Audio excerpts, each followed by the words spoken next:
Radhe Radhe everyone. आज की video में मैं आपको अनंत चतुर्दशी की व्रत कथा सुनाऊंगी। तो चलिए व्रत कथा शुरू करते हैं। एक बार महाराजा युधिष्ठिर ने राजसूय यज्ञ करवाया।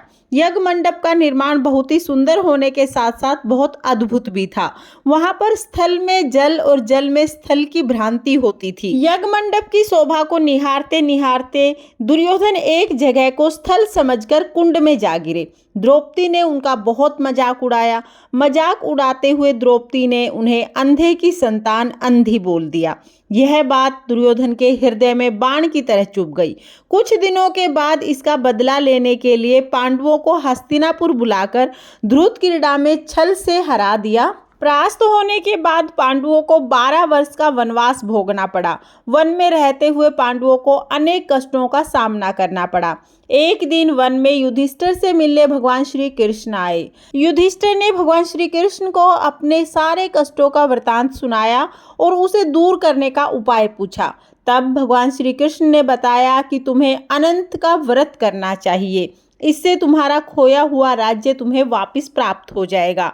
इसके बाद भगवान श्री कृष्ण ने युधिष्ठिर को एक कथा सुनाई। प्राचीन काल में सुमंत नाम के ब्राह्मण के एक सुशीला नाम की कन्या थी। बड़ी होने के बाद ब्राह्मण ने सुशीला का विवाह कौंडिल्य ऋषि से कर दिया।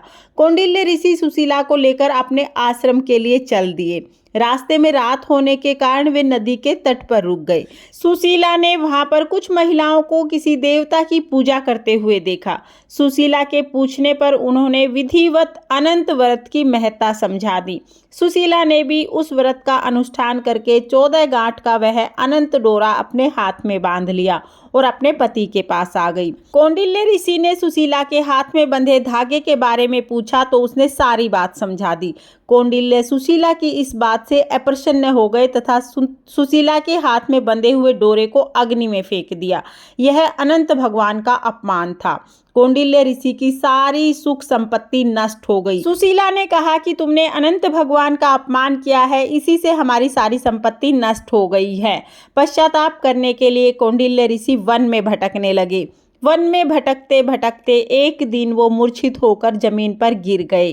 तभी भगवान अनंत ने दर्शन देकर कहा, हे कौंडिल्य, मेरे अपमान के कारण ही तुम्हारे ऊपर ये मुसीबतों का पहाड़ टूटा है। तुम्हारे पश्चाताप के कारण मैं प्रसन्न हूँ। आश्रम में जाकर 14 वर्ष तक विधि विधान पूर्वक अनंत चतुर्दशी का व्रत करो। तुम्हारे सारे पापों का, सारे कष्टों का नाश हो जाएगा। कौंडिल्य ने वैसा ही किया। उन्हें सारे कष्टों से मुक्ति मिल गई।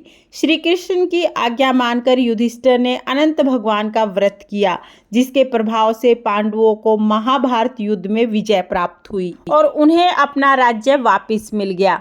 इस तरह से अनंत भगवान का विधि पूर्वक व्रत करने से सुख संपत्ति की प्राप्ति होती है। ये थी अनंत चतुर्दशी की व्रत कथा। इसके बाद हम एक गणेश जी की कथा जरूर सुनेंगे।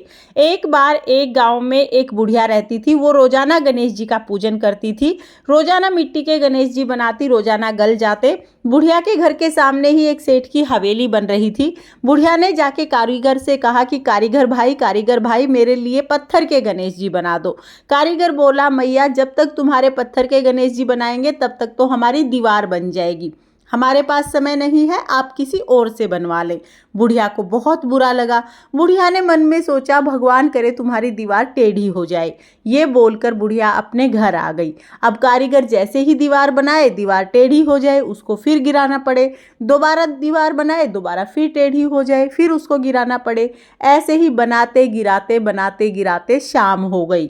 शाम को जब सेठ जी घर आए तो उन्होंने पूछा, आज कोई भी काम नहीं हुआ है? तो कारीगर ने बताया, सेठ जी काम तो बहुत कर रहे हैं, लेकिन जैसे ही दीवार बनाते हैं दीवार टेढ़ी हो जाती है, दीवार को गिराना पड़ता है।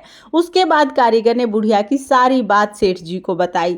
सेठ जी ने कहा, मुझे आप बुढ़िया के पास ले चलो। कारीगर सेठ जी को बुढ़िया के पास ले आए। सेठ जी ने बुढ़िया से कहा, हे बूढ़ी माई, हम आपके पत्थर के नहीं सोने के गणेश जी बनवा देंगे, आप हमारी दीवार को सीधी करा दो। गणेश जी महाराज तो सारी बात सुन रहे थे। जैसे ही सेठ जी ने ये बात कही, दीवार अपने आप सीधी हो गई। सेठ जी ने भी बुढ़िया के लिए सोने के गणेश जी घड़वा के दिए। हे गणेश जी महाराज, जैसे आपने सेठ जी की दीवार सीधी की, वैसे ही सबके सारे काम सीधे करना, और जैसे आपने बुढ़िया की मनोकामना पूरी की, वैसे ही सबकी मनोकामना पूर्ण करना। ये थी गणेश जी की कथा। इस तरह से अनंत चतुर्दशी की व्रत कथा पूर्ण होती है। फ्रेंड्स, अगर आपको ये कथा पसंद आई हो तो प्लीज़ वीडियो को लाइक कर देना और चैनल को सब्सक्राइब कर लेना। फिर मिलते हैं किसी और वीडियो के साथ। तब तक के लिए जय श्री कृष्णा, राधे राधे।